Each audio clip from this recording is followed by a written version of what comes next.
بسم اللہ الرحمن الرحیم۔ قرآن کریم سے متعلق آج ہمارا تیسرا سبق ہے۔ تعارف قرآن کے ذیل میں ہم نے یہ تعریف قرآن، اسماء قرآن، خصوصیات قرآن اور نزول قرآن یہ پچھلے لیکچر میں ہم نے پڑھ لیے تھے۔ اب ہمارے پاس صرف دو ہی ذیلی عنوانات رہتے ہیں، ایک حفاظت قرآن اور ایک علوم قرآن۔ تو عزیز طلبہ، تعریف قرآن میں اگلا حصہ ہے المکتوب فی المصاحف، یعنی قرآن کریم جو نسخوں میں لکھا ہوا ہے، المنقول الینا، اور جو ہم تک پہنچا ہے نقلاً متواتراً، متواتر نقل ہو کر، بلا شبہۃ، اس میں کوئی شبہ نہیں ہے۔ جب ہم حفاظت قرآن مکمل پڑھ لیں گے تو آپ کو تعریف قرآن کا یہ حصہ اچھی طرح سے سمجھ میں آ جائے گا۔ دیکھیے، قرآن کریم جو ہے وہ اللہ تبارک و تعالیٰ کی طرف سے نازل کردہ ایسی کتاب نہیں ہے کہ اسے ایک دم سے نبی علیہ الصلاۃ والسلام پہ اتارا گیا ہو، بلکہ حالات کی مناسبت سے یہ تھوڑی تھوڑی کر کے نازل ہوتی رہی ہے۔ یہ قرآن کریم کی ایک خاص خصوصیت بھی ہے، لیکن اس کے ساتھ ساتھ شروع ہی سے اسے کتابی شکل میں مرتب کرنا یہ ممکن نہیں تھا۔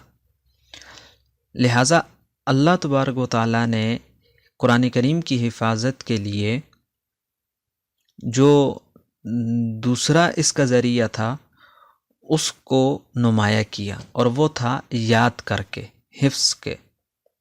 تو قرآن کریم کی جو حفاظت ہوئی ہے کہ آج تک ہمارے پاس قرآن کریم موجود ہے، تو اللہ تبارک و تعالیٰ نے کہا ہے کہ میں خود اس کا محافظ ہوں، میں اس کی حفاظت کرنے والا ہوں، لیکن ذریعے کیا بنے، اسباب کیا بنے، تو اللہ تبارک و تعالیٰ نے دو طرح سے اس کی حفاظت کی۔ ایک زبانی حفاظت، اس کو ہم کہتے ہیں، اس کو ہم حفظ بالصدر بھی کہتے ہیں، اور دوسری کتابی حفاظت، اس کو ہم حفظ بالکتابہ کہتے ہیں۔ مطلب یہ ہے کہ قرآن کریم زبانی یاد کر کے محفوظ رکھا گیا، اور دوسرا کتابی شکل میں اس کو لکھ کر محفوظ رکھا گیا۔ لیکن اس کا جو پہلا طریقہ ہے کہ زبانی یاد کر کے اس کو محفوظ رکھا گیا، اس کو سمجھنے کی ضرورت ہے، کیونکہ قرآن کریم پر جو ہمارے زمانے میں اشکالات کیے جاتے ہیں وہ یہی کیے جاتے ہیں کہ جب قرآن کریم شروع میں نازل ہو رہا تھا تو لکھا تو جا ہی نہیں رہا تھا، تو پھر یہ محفوظ کیسے رہ گیا؟ دراصل لوگ یہ سمجھتے ہیں کہ حفاظت کا ایک ہی ذریعہ اس وقت تھا، اور وہ تھا لکھ کر حفاظت کرنا۔ حالانکہ ایسا نہیں ہے۔ اگر عرب کے معاشرے کو اس وقت دیکھیں تو ان کا قوت حافظہ بہت ہی تیز تھا، ایک ایک شخص کو ہزاروں اشعار یاد ہوا کرتے تھے۔ تو خود نبی علیہ الصلاۃ والسلام کا سینہ مبارک سب سے پہلا ذریعہ جو قرآن کریم کی حفاظت کا ہے وہ حضرت صلی اللہ علیہ وسلم کا سینہ مبارک تھا، کہ آپ صلی اللہ علیہ وسلم نے قرآن کریم کو یاد کیا، پھر جتنا بھی نازل ہوتا تھا وہ آپ صلی اللہ علیہ وسلم کو یاد ہوتا تھا، اور ہر رمضان میں حضرت جبرائیل علیہ الصلاۃ والسلام کے ساتھ نبی علیہ الصلاۃ والسلام دور کیا کرتے تھے، یعنی سنایا کرتے تھے اس وقت تک جتنا حصہ یاد ہو جائے۔ پھر نبی علیہ الصلاۃ والسلام نے صحابہ کرام میں قرآن کریم کو یاد کرنے کی زیادہ ترغیب دی، اور اس زمانے میں ان کے اندر یہ ترغیب اس حد تک آگے بڑھ گئی تھی کہ عورتوں نے اپنے مہر یہ رکھنے شروع کر دیے تھے، یعنی وہ عورتیں یہ رکھتی تھیں مہر بسا اوقات کہ قرآن کریم کا اتنا حصہ ہمارا خاوند ہمیں یاد کرائے گا تو بس یہی ہمارا مہر ہے۔ تو وہ اس حد تک قرآن کریم یاد کرنے کے شوقین تھے۔ قطع نظر اس کے ان کے شوق کے، اگر ان کی قوت حافظہ کو دیکھ لیا جائے کہ اتنا تیز ذہن ہوتا تھا کہ ان کو ہزاروں اشعار یاد ہوتے تھے، پھر کوئی شبہ ہی نہیں ہو سکتا۔ اور اللہ تبارک و تعالیٰ اسی بات کو ظاہر کرنے کے لیے کہ زبانی یاد کر کے بھی چیزیں محفوظ رکھی جا سکتی ہیں، آج تک ہمارے دور کے اندر چھوٹے چھوٹے بچوں کو بھی حافظ بنا لیتا ہے، کہ 7 سال کا بچہ، وہ دنیا کی کوئی کتاب ایسی نہیں ہے جس کو اس طرح یاد کیا جا سکتا ہو جس طرح قرآن کریم کو یاد کیا جا سکتا ہے۔ تو اس زمانے میں جب ان کا قوت حافظہ بہت اعلیٰ درجے کا تھا تو ان سے قرآن کریم یاد کر کے محفوظ کیسے نہیں رہا جا سکتا۔ بہرحال یہ قرآن کریم کی حفاظت کا پہلا ذریعہ تھا. جو دوسرا ذریعہ تھا وہ تھا کتابی حفاظت کا، یعنی لکھ کر قرآن کریم کی حفاظت جو کی گئی ہے.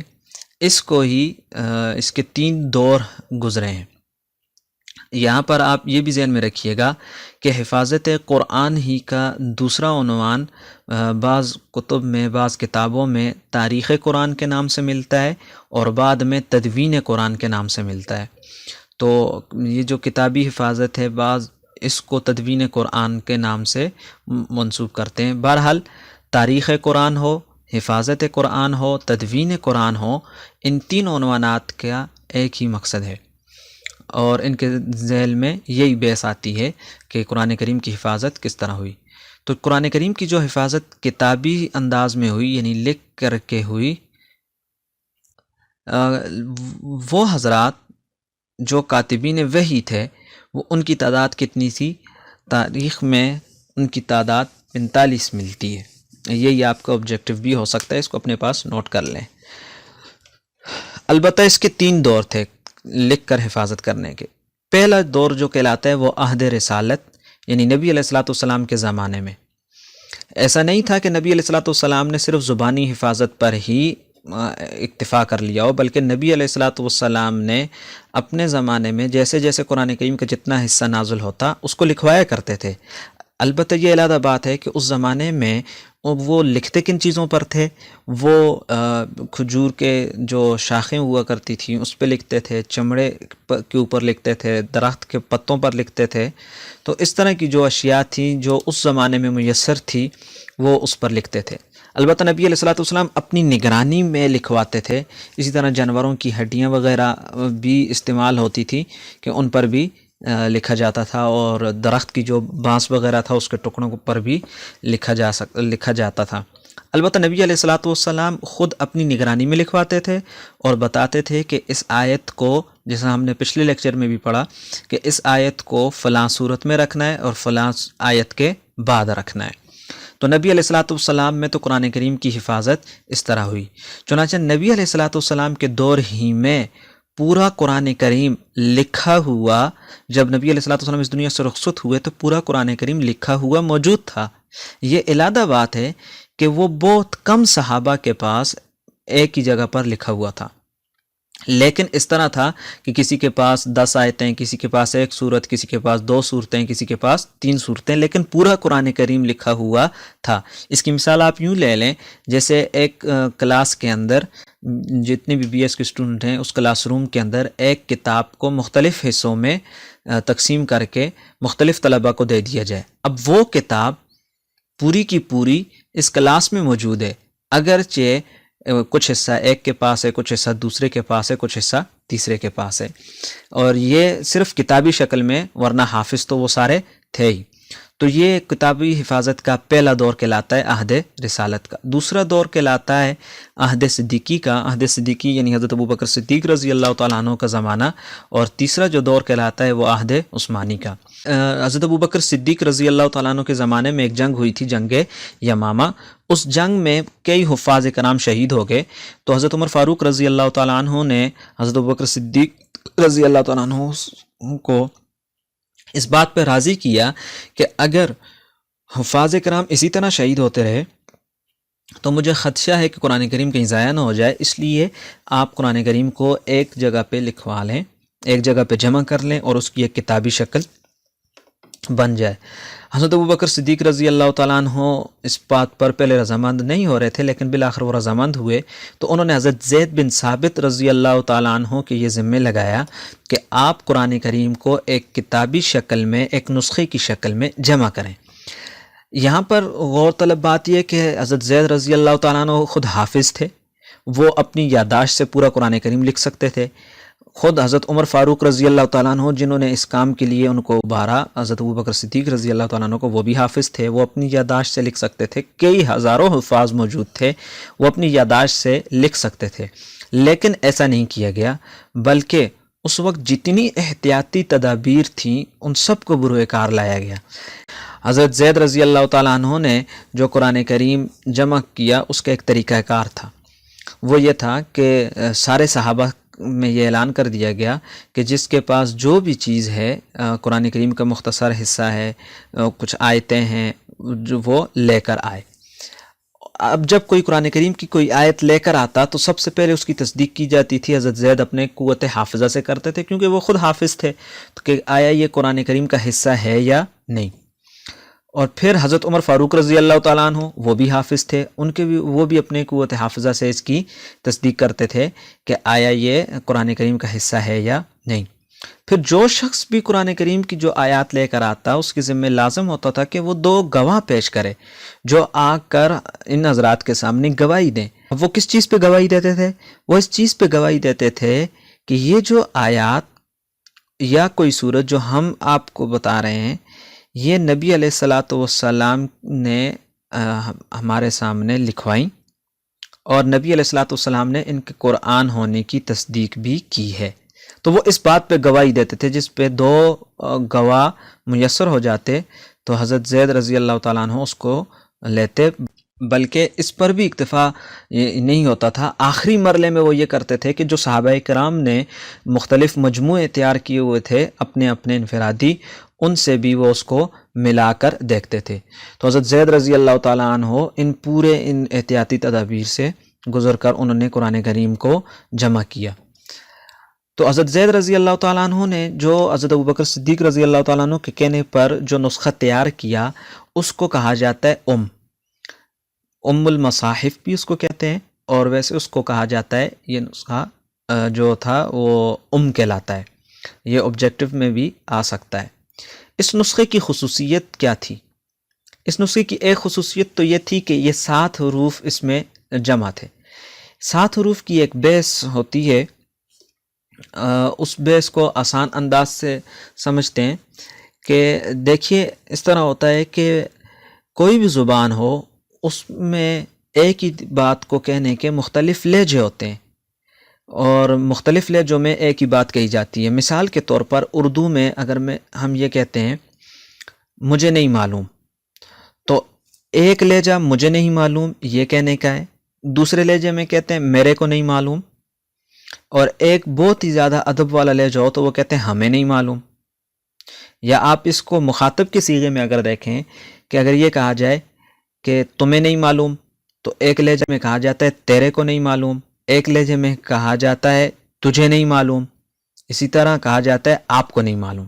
تو دیکھیں بات وہی ہے، لیکن اس کو کہنے کے لیے مختلف لہجے ہیں، مختلف انداز ہیں، جس سے بات کا مطلب نہیں بگڑتا، بات کا مطلب وہی ہوتا ہے، صرف اپنے اپنے الفاظ میں اپنے اپنے انداز میں اس کو کہا جاتا ہے۔ تو جس وقت قرآن کریم نازل ہوا، اس وقت عربوں میں 7 مختلف لہجے تھے، ان کو سبع قرات بھی کہا جاتا ہے، یعنی ہوتا تو وہ لفظ وہی تھا، اس کا معنی وہی ہوتا تھا، لیکن اس کو ایک لہجے میں ایک انداز سے کہا جاتا تھا اور دوسرے لہجے میں دوسرے انداز سے کہا جاتا تھا۔ اس کو کہتے ہیں 7 حروف۔ تو حضرت ابوبکر صدیق رضی اللہ تعالیٰ عنہ نے جو نسخہ جمع کروایا، تو وہ جس صحابی کے پاس جس لہجے میں گواہ میسر آگے، اور اس کو اسی لہجے میں جمع کر لیا گیا تھا۔ تو یعنی وہ حضرت ابوبکر صدیق رضی اللہ تعالیٰ عنہ کے نسخے میں یہ کوئی قید نہیں تھی کہ یہ ایک ہی لہجے میں جمع ہوگا، بلکہ وہ دیکھتے تھے کہ جس پر گواہ میسر آ گئے، 2 گواہیاں ہو گئیں اور اس کی تصدیق ہو جاتی، اس کو وہ جمع کر لیتے، چاہے وہ 7 لہجوں میں سے کسی بھی ایک لہجے پر ہو۔ اسی طرح اس نسخہ کی دوسری خصوصیت یہ تھی کہ وہ اس وقت میں جو خط رائج تھا، خط حیری اس کو کہا جاتا ہے، اس میں لکھا گیا تھا۔ اور تیسری خصوصیت اس کی یہ تھی کہ اس میں مکمل قرآن کریم، جس میں غیر منسوخ التلاوہ آیات، یعنی اس وقت تک نبی علیہ الصلوۃ والسلام کی اس دنیا سے رخصت ہونے تک جتنا قرآن کریم بھی تھا، وہ سارا کا سارا وہاں پر موجود تھا، اس میں انہوں نے جمع کیا تھا۔ اور سب سے بڑی خصوصیت یہ تھی کہ اس وقت جتنے صحابہ کرام تھے، ان سارے صحابہ کرام کی اجماعی تصدیق حاصل ہو گئی تھی کہ ان کو اس نسخے کو۔ اب یہ نسخہ حضرت ابوبکر صدیق رضی اللہ تعالیٰ عنہ کے پاس رہا۔ اس کے بعد جب آپ اس دنیا سے رخصت ہوئے تو حضرت عمر فاروق رضی اللہ تعالیٰ عنہ کے پاس رہا۔ حضرت عمر فاروق رضی اللہ تعالیٰ عنہ کے بعد حفصہ کے پاس یہ نسخہ رہا۔ حضرت عثمان رضی اللہ تعالیٰ عنہ کے دور میں ایک واقعہ یہ پیش آیا کہ جب اسلام عرب سے نکل کر عجم میں پھیلا، صحابہ کرام پھیلتے گئے، تو صحابہ کرام کو تو یہ معلوم تھا کہ قرآن کریم کی آیات وہ 7 لہجوں میں پڑھی جاتی ہیں۔ اب ایسا ہوا کہ ایک صحابی ایک مقام پر گئے، وہ جس لہجے میں قرآن پڑھتے تھے اپنے شاگردوں کو یوں سکھایا، دوسرے صحابی دوسرے مقام پر گئے، وہ اپنے لہجے میں اپنے شاگردوں کو سکھاتے تھے قرآن کریم۔ تو اب ایسا ہوا کہ عجم جو تھے ان میں یہ بات کا لحاظ کہ قرآن کریم 7 لہجوں میں ہے، یہ ان کے ذہن میں اس طرح نہیں تھی۔ وہ تو یہ سمجھتے تھے کہ انہوں نے جس صحابی سے جو سنا ہے وہ ٹھیک ہے، اور جس صحابی سے جو نہیں سنا وہ ٹھیک نہیں ہے۔ مثال کے طور پر میں اس کی ایک چھوٹی سی مثال آپ کو دیتا ہوں تاکہ آپ کو سمجھ میں آ جائے۔ یہ ایک صرف مثال ہے، واقعتاً وہاں پر جو واقعہ آگے میں سناؤں گا اس میں دوسری آیات کے ساتھ ہی معاملہ ہوا تھا۔ آپ نے مصر کے قاریوں کو سنا ہوگا کہ ہم پڑھتے ہیں الحمدللہ رب العالمین الرحمن الرحیم مالک یوم الدین، تو مصر کے قراء کو آپ نے سنا ہوگا وہ تلاوت میں پڑھتے ہیں مالک یوم الدین۔ تو اب دیکھیں لفظ ہے مالک یوم الدین، معنی اس کا وہی ہے جو مالک یوم الدین کا ہے، لیکن اس کو ایک لہجے میں پڑھتے ہیں مالک یوم الدین اور دوسرے لہجے میں پڑھتے ہیں ملک یوم الدین۔ اب ایک صحابی نے تو اپنے شاگرد کو مالک سکھایا، دوسرے صحابی نے ملک سکھایا۔ اب ان کے جو 2 شاگرد تھے یہ جب آپس میں ملے تو ایک نے کہا تم تو قرآن کریم صحیح نہیں پڑھ رہے، دوسرے نے کہا تم صحیح نہیں پڑھ رہے۔ اب صحابہ تو جانتے تھے کہ دونوں صحیح ہیں، لیکن معاملہ صحابہ کے پاس نہیں تھا، ان کے شاگردوں میں رہا، اور ایک نے کہا میں نے فلاں صحابی سے تو مالک پڑھا ہے، میں نے تو ان سے سیکھا ہے، دوسرے نے کہا میں نے تو فلاں صحابی سے ملک پڑھا ہے لہٰذا میں درست ہوں۔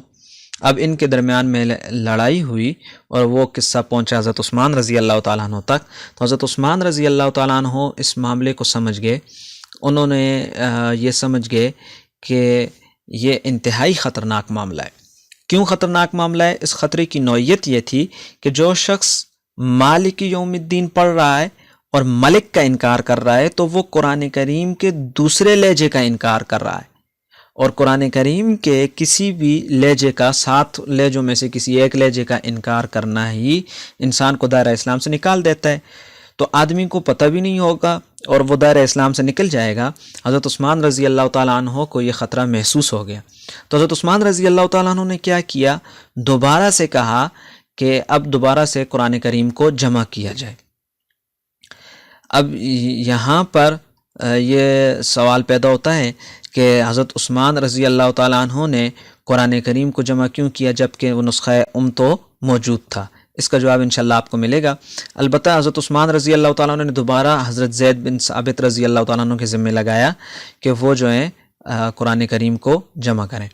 تو انہوں نے جو قرآن کریم جمع کیا اس میں کیا تھا کہ جو صورتیں تھیں وہ مرتب کر دیں۔ مرتب سے مراد یہ ہے کہ حضرت ابوبکر صدیق رضی اللہ تعالیٰ عنہ نے صورتیں تو لکھوا لی تھیں، ان کے پاس مثلاً سورہ بقرہ بھی لکھی ہوئی تھی جو ان کا نسخہ تھا، اس میں سورہ آل عمران بھی لکھی ہوئی تھی، لیکن وہ ایک جلد میں نہیں تھے، مختلف چھوٹے چھوٹے صحیفے تھے۔ حضرت عثمان رضی اللہ تعالیٰ عنہ نے سورہ فاتحہ سے لے کے سورہ ناس تک ساری صورتیں ایک ترتیب سے مرتب کرا لیں کہ یہ پہلی صورت ہے، یہ دوسری صورت ہے، یہ تیسری صورت ہے۔ دوسری خصوصیت حضرت عثمان رضی اللہ تعالیٰ عنہ نے جو نسخہ جمع کروایا اس کی یہ تھی کہ اس میں 7 قراتیں سما گئیں۔ 7 قراتیں سمانے کا کیا مطلب ہے کہ اب اس حضرت عثمان رضی اللہ تعالیٰ عنہ نے جو نسخہ لکھوایا اس میں یہ کہا کہ دیکھو ان کو اس انداز سے لکھو کہ اس میں سارے لہجے پڑھنے کی گنجائش ہو۔ مثال کے طور پر آپ کے سامنے یہ مالک لکھا ہوا ہے اور ایک ملک لکھا ہوا ہے، تو دیکھیں جب زبر زیر پیش نہ ہو تو جو پہلے انداز میں مالک الف کے ساتھ لکھا ہوا ہے اسے ہم ملک نہیں پڑھ سکتے، اسے ہم مالک ہی پڑھیں گے کیونکہ میم کے بعد الف ہے۔ لیکن جو دوسرے طریقہ ہے اس میں میم کے اوپر کھڑا زبر لگا کر مالک بھی پڑھا جا سکتا ہے اور زبر لگا کے ملک بھی پڑھا جا سکتا ہے۔ تو حضرت عثمان رضی اللہ تعالیٰ عنہ نے ایسے کروایا، یعنی ملک لکھو اب تاکہ ملک والا لہجہ بھی پڑھا جا سکے اور مالک والا لہجہ بھی پڑھا جا سکے۔ لیکن ہر جگہ ایسا ممکن نہیں ہوتا۔ ہر جگہ پہ تو ممکن نہیں ہے کہ ایک لفظ میں سارے ہی اس کے لہجے پڑھے جا سکیں. تو حضرت عثمان رضی اللہ تعالیٰ نے فرمایا کہ دیکھو جہاں پر ایسا ممکن نہ ہو یا جہاں پر اختلاف ہو جائے کہ اس کو کس لہجے میں کس طرح لکھا جائے، تو وہاں پر لغت قریش یعنی قریش کی جو لغت ہے، یعنی قریش کا جو لہجہ ہے اس کے مطابق لکھو. اس کی وجہ یہ ہے کہ قریش جو تھے وہ سب سے زیادہ فصیح تھے، سب سے زیادہ بلیغ تھے، لہذا ان کی لغت کے مطابق اس کو وہاں پر لکھا جاتا تھا. اسی طرح حضرت عثمان رضی اللہ تعالیٰ عنہ نے یہ کیا کہ یہ جو نسخہ تیار کروایا تھا اس کی انہوں نے 7 کاپیاں بنوائی، یعنی 7 نسخے اس کے تیار ہوئے. ایک نسخہ جو ہے انہوں نے مکہ مکرمہ میں، ایک شام، ایک یمن، ایک بحرین، ایک بصرہ اور ایک کوفہ روانہ کیا، اور ایک نسخہ مدینہ منورہ ہی میں محفوظ رکھا گیا. تو یہ 7 انہوں نے نسخے مرتب کروائے تھے اور وہ بھیجے. حضرت عثمان رضی اللہ تعالیٰ عنہ نے جو یہ کیا تھا کہ قرآن کریم جمع کیا، تو اس میں جو طریقہ کار تھا، یہ تو ہم نے اوپر خصوصیات بیان کی ہیں، اس کا جو طریقہ کار تھا وہ یہی تھا جو حضرت ابوبکر صدیق رضی اللہ تعالیٰ عنہ کے دور میں تھا کہ پہلے حضرت زید اس کو جو ہے اپنی قوت حافظہ سے تصدیق کرتے تھے. البتہ حضرت عثمان رضی اللہ تعالیٰ عنہ کے زمانے میں ان کے ساتھ کمیٹی میں اور لوگ تھے، پھر وہ بھی قوت حافظہ سے تصدیق کرتے. اسی طرح پھر 2 گواہ اس پر لائے جاتے تھے کہ وہ 2 گواہ بھی آ کر گواہی دیتے، اسی طرح جس طرح وہ حضرت ابوبکر صدیق رضی اللہ تعالیٰ عنہ کے دور میں گواہی دیتے تھے. اور البتہ یہ تھا کہ حضرت عثمان رضی اللہ تعالیٰ عنہ کے دور میں چونکہ ایک نسخہ باقاعدہ موجود تھا اور نسخہ جس کو حضرت ابوبکر صدیق رضی اللہ تعالیٰ عنہ پہلے جمع کر چکے تھے، تو اس کے مطابق بھی اس کی کیا کی جاتی تھی، تصدیق کی جاتی تھی، اس کے ساتھ بھی اس کو ملایا جاتا تھا. یہ تھا نسخہ حضرت عثمان رضی اللہ تعالیٰ عنہ کو اس کارنامے کی وجہ سے جامع القرآن بھی کہا جاتا ہے کہ آپ نے قرآن کریم کو جمع کیا. اچھا، یہاں پر ایک خاص بات یہ ہے کہ حضرت عثمان رضی اللہ تعالیٰ نے جو 7 نسخے تیار کروائے تھے اور وہ ایک نسخہ مدینہ منورہ میں رکھ کر باقی جو روانہ کیے 6، ان کے ساتھ حضرت عثمان رضی اللہ تعالیٰ عنہ نے ایک قاری بھی بھیجا تھا. اور حضرت عثمان رضی اللہ تعالیٰ عنہ نے کچھ فیصلے کیے تھے. ایک فیصلہ انہوں نے یہ کیا تھا کہ بھئی یہ جو نسخے تیار ہو چکے ہیں، اس کے علاوہ باقی جس کے پاس قرآن کریم جس شکل میں بھی ہے، 2 آیتیں ہیں، ایک سورت ہے، چند صورتیں ہیں، وہ ان کو جلا دے. اور ایک تو یہ کیا. دوسرا انہوں نے یہ کیا کہ قرآن کریم کی تلاوت اس کے لیے لازم قرار دیا کہ لغت قریش میں پڑھی جائے، یعنی جو قریش کی لغت ہے اس میں تلاوت کی جائے، اور باقی جو لہجے ہیں وہ بھی ماہرین اس میں پڑھیں. اور عوام کے لیے انہوں نے یہ کہہ دیا تھا کہ اب اس کو لغت قریش میں تلاوت کی جائے.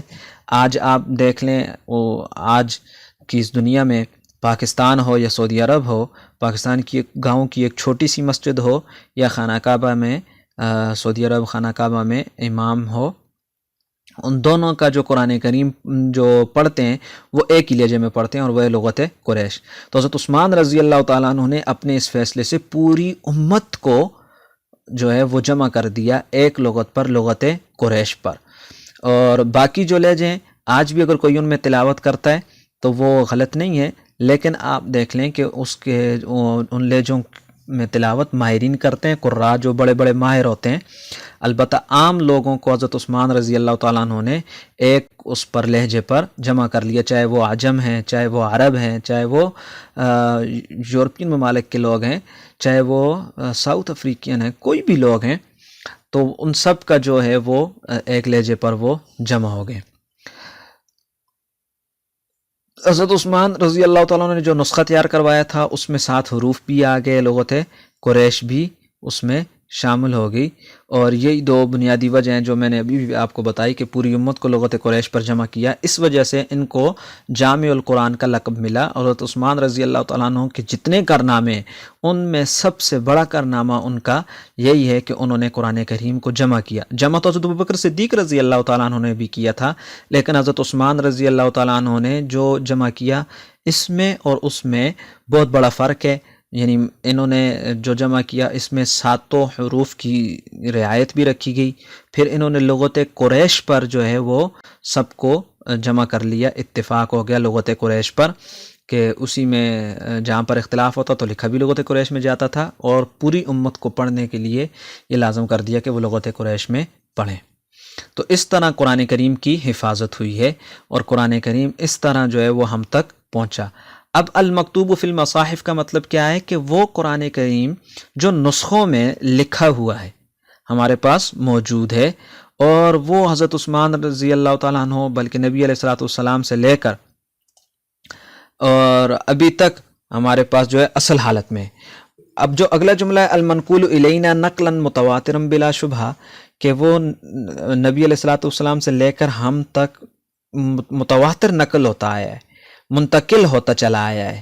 نبی علیہ الصلوۃ والسلام نے اپنے صحابہ کو، اپنے شاگردوں کو قرآن کریم یاد کروایا، منتقل کروایا، ان کے شاگردوں نے اپنے شاگردوں، پھر ان کے شاگردوں نے اپنے شاگردوں کو، بالآخر وہ کرتے کرتے ہم تک پہنچا. درمیان میں کوئی واسطہ بھی اس کا چھوٹا نہیں، کوئی زمانہ ایسا نہیں گزرا جس میں قرآن کریم کے حافظ موجود نہ ہو.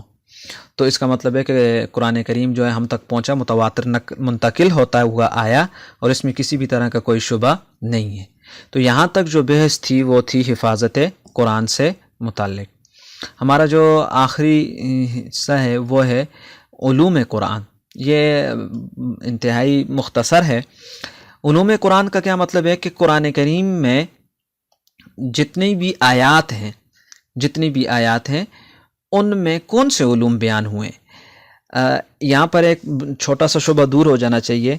عام طور پہ ہم کہتے ہیں قرآن کریم میں سائنس کے علوم بھی ہیں، قرآن کریم میں دوسرے علوم بھی ہیں، تو یہ مقصود نہیں ہے، بلکہ قرآن کریم ہدایت کی کتاب ہے. تو قرآن کریم میں کتنے ایسے علوم ہیں جو بیان ہوئے ہیں. حضرت شاہ ولی اللہ رحمۃ اللہ علیہ بیان فرماتے ہیں کہ 5 علوم قرآن کریم کی آیتوں میں بیان ہوئے ہیں. کیا مطلب؟ قرآن کریم کی کوئی بھی آیت ہوگی، ان میں اس آیت میں ان 5 میں سے کوئی نہ کوئی علم ہوگا. نمبر 1 علم الاحکام، کہ ایسا علم جس میں احکام بتائے گئے ہوں. علم المجادلہ، یعنی جس کو ہم مناظرہ بھی کہتے ہیں، یہ انشاءاللہ ہم تفصیل سے پڑھتے ہیں. اور اسی طرح علم التذکیر بآلاء اللہ، علم التذکیر بایام اللہ، اور علم التذکیر بالموت وما بعد الموت. اب تھوڑا سا ان کو مختصراً تفصیل سے دیکھتے ہیں. علم الاحکام سے کیا مراد ہے؟ قرآن کریم کی وہ آیات جن میں کوئی حکم بیان ہوا، فرض ہے، واجب ہے، حلال ہے، حرام ہے، کوئی بھی حکم جو ہے تو وہ بیان ہوا، انہیں اسے کہا جاتا ہے کہ یہ علم الاحکام ہے. یعنی فرض، واجب، حلال، حرام وغیرہ کا جو بھی حکم بیان ہو اس کو علم الاحکام کہا جاتا ہے.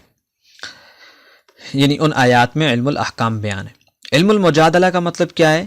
کہ قرآن کریم ان لوگوں سے بحث و مباحثہ کرتا ہے جو غیر مسلم ہیں، یہودی ہیں، نصارہ ہیں.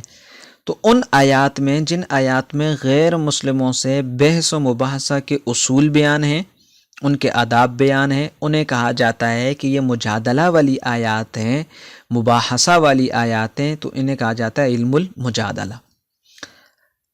اس کے بعد آپ دیکھیں آگے جو 3 علوم ہیں، ان تینوں میں علم التذکیر کامن ہے. علم التذکیر بآلاء اللہ، علم التذکیر بایام اللہ، علم التذکیر بالموت وما بعد الموت. تذکیر کہتے ہیں نصیحت حاصل کرنا، اور بآلاء اللہ، اعلیٰ کہتے ہیں نعمتوں کو. اس کا مطلب یہ ہے کہ اللہ کی نعمتوں کو یاد کر کے ان سے نصیحت حاصل کرنا. یعنی قرآن کریم کی ایسی آیات جن میں اللہ کی نعمتیں بیان ہوئی ہیں، اللہ تبارک تعالیٰ کی کوئی بھی نعمت بیان ہوئی ہے، اس کے ذریعے نصیحت حاصل کرنا، یہ کہلاتا ہے علم التذکیر بآلاء اللہ. اور علم التذکیر بایام اللہ کا کیا مطلب ہے؟ کہ اللہ کے نازل کردہ عذاب، جن آیتوں میں پہلی امتوں پر کوئی عذاب نازل ہوا ہے ان کا تذکرہ ہے، تو ان آیات کو کہا جاتا ہے کہ یہ علم التذکیر بایام اللہ سے ہیں. یعنی ان آیات میں پہلی امتوں پر جنہوں نے اللہ کی نافرمانی کی، ان پر اللہ کا نازل کردہ عذاب ہے، نازل ہوا ہے، اس لیے سے کہا جاتا ہے کہ یہ علم التذکیر بایام اللہ، کہ ان کو پڑھ کر نصیحت حاصل کی جائے، ان آیات کو پڑھ کر نصیحت حاصل کی جائے. اور علم التذکیر بالموت و ما بعد الموت، یہ تو بہت ہی آسان ہے کہ موت اور اس کے بعد کے احوال ذکر ہیں.